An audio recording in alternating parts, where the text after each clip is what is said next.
What's the deal, y'all? What's the fucking deal? It's your boy Roy back at it again with another episode of the Preaching the Birds podcast, where if you haven't heard, I just like to bring you the word. Well, shit. It's time. It's my favorite time of the season. It's the favorite time of the season. I'm looking at a lot of draft research. But before we cover all that, we got to talk about Nick Sirianni.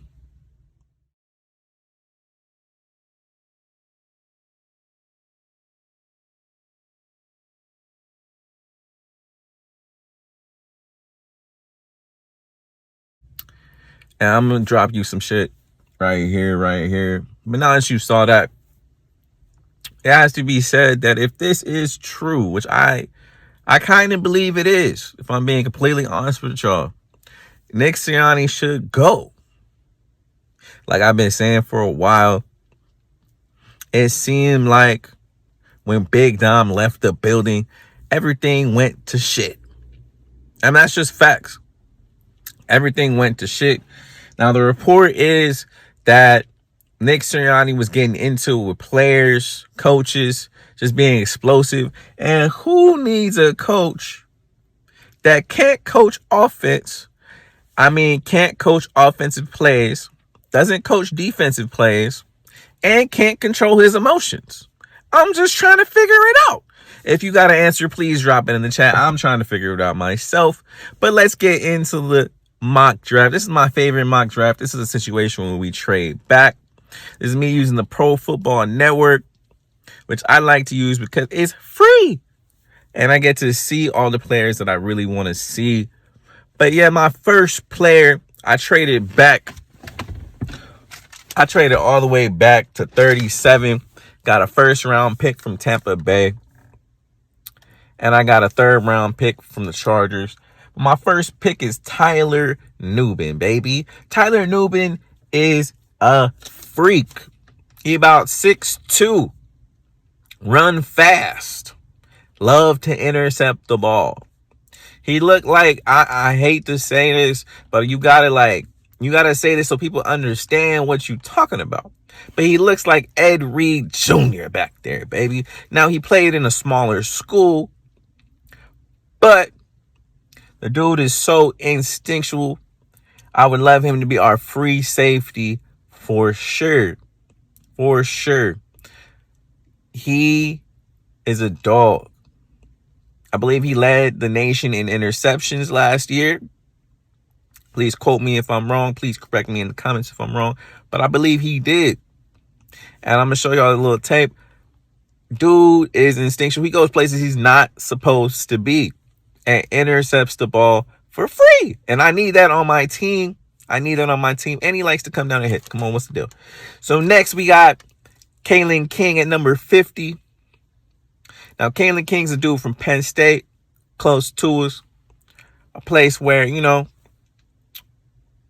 really got to go too far to come to Philly. He gonna understand what it mean. He gonna understand what it mean to be mean and green and what team he's supposed to rep for. Yeah, feel me? But he has really, really nice hips. Pause. He has really, really nice hips in football terms. Means he can move laterally. He can turn around quickly. And he makes nice plays on the ball. He got cooked a little bit in one-on-ones in the Senior Bowl. But who doesn't? Who doesn't? Let's be honest. Shit. And then we're going to go to my next person because he was cooking everybody at the Senior Bowl. Ladd McConkey from Georgia. Boy, stop. To me, he's the best route runner in the class. He's faster than people thought. He was burning everybody at the Senior Bowl, so I want him for sure.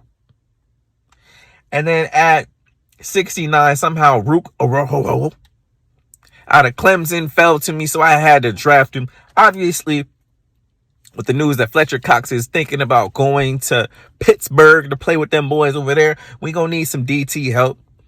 We're going to try to sign Milton Williams, but just in case we can't do it, Rook Oroho is going to give us that much-needed pass rush that we've been missing since the 49ers took out our dead weight and took out Javon Hargrave.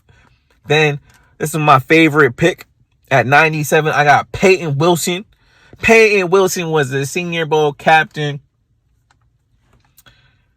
I forgot what school he came from, but that boy a dog, all right? I'm just going to be honest. That boy a dog. I think it's somewhere like NC. I can't remember. I didn't write it down. But let's be honest.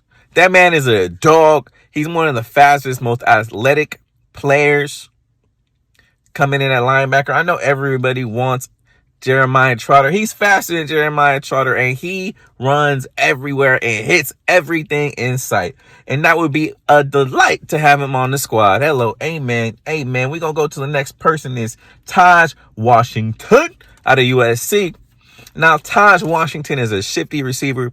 I would love to put him in situations where he can catch that screen ball and actually do something with it. Now, a lot of our players can't do with it. And I need a nigga like Taj Washington to come out here, get me a little 3-yard pattern, go the distance. Taj Washington going to do that for you. And then next on the list is at 169. My bad. Taj Washington was at 159. The next person on the list is at 169, and his name is Drake Nugent out of Michigan. Now, he's a winner. That man is a winner. He just won a national championship with the Michigan Wolverines out there. He was doing dog shit. He was dogging niggas. He was dogging niggas all season long. Everybody's favorite everybody's favorite running back, Blake Corum, was getting holes bigger than parking spaces, boy. You could drive a truck through the holes that Drake Nugent and them boys was making for that man. And I think Drake Nugent is definitely underrated in the class. He's super underrated in the class. And if you don't know that, kiss some ass. But look, Drake Nugent is a dog. I think he has positional versatility. He's an offensive center, but I believe he can move into, a guard position. The dude is big. He's about 6'3". He moving everything, dogging people. He was dogging niggas from all the big schools you want to talk about. Love him on the squad. Thank you very much. The next person on the list at 170 is Justin Egboy. Now, look, he's from Alabama. You can't have enough niggas. We talking about the Eagles. We can't have enough DTs, and we can't have enough talented players. So, Justin Egboy, come on, baby. Come to the squad, baby. Come to the squad, baby. You know what we going to do over here. Get championships, build from the line, and be divine. Hello, come on. He's from Alabama, so that boy's going to be talented. He going to fall in the draft just because they didn't have the greatest season. But if he came from Alabama, he was highly touted. He going to be highly athletic, and he going to do some work. And we can go to George Holani at 177. Now, George Holani is a shifty running back. He's one of my favorite running backs in the class, besides Audric Estime out of Notre Dame.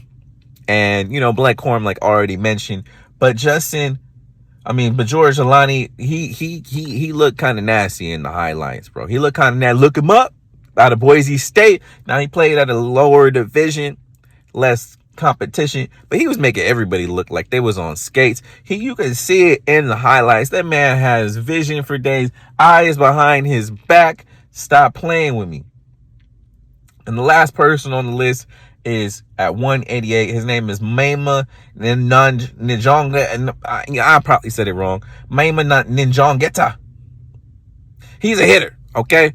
That nigga's a hitter. We need multiple linebackers, and look, that man came out of Wisconsin. We should have never let TJ Edwards go, but we can correct the mistake Howie Roseman made by going out there and drafting Maima Njonga. Now, look. Go look at all the people. Go look at all the people on the list. Tell me this ain't the best goddamn mock draft for the Eagles. Tell me it isn't, because I got a first-round pick from Tampa Bay, and I got a third-round pick from the Chargers. Come on now. Tell me I ain't tell you the truth. Because if you tell me that, you a liar. You a liar, because this shit was fire, baby. But all right, y'all. I hope y'all having a great day. You know how we do it. Fly, Eagles, fly. For y'all niggas wondering where I've been at, I've been getting to the bag. All right, you can't really stop a nigga from trying to get to the bag. I started a new position at work, kind of. I'm in the training, portion of it. So I've been trying to figure out my schedule. You know, I'm just trying to get this bag. Get my little Birkin. But yeah, that's why I ain't been podcasting. But I hope I ain't hurt no souls, baby, because I'm coming back to you with a vengeance. This is my time, baby. Let's go.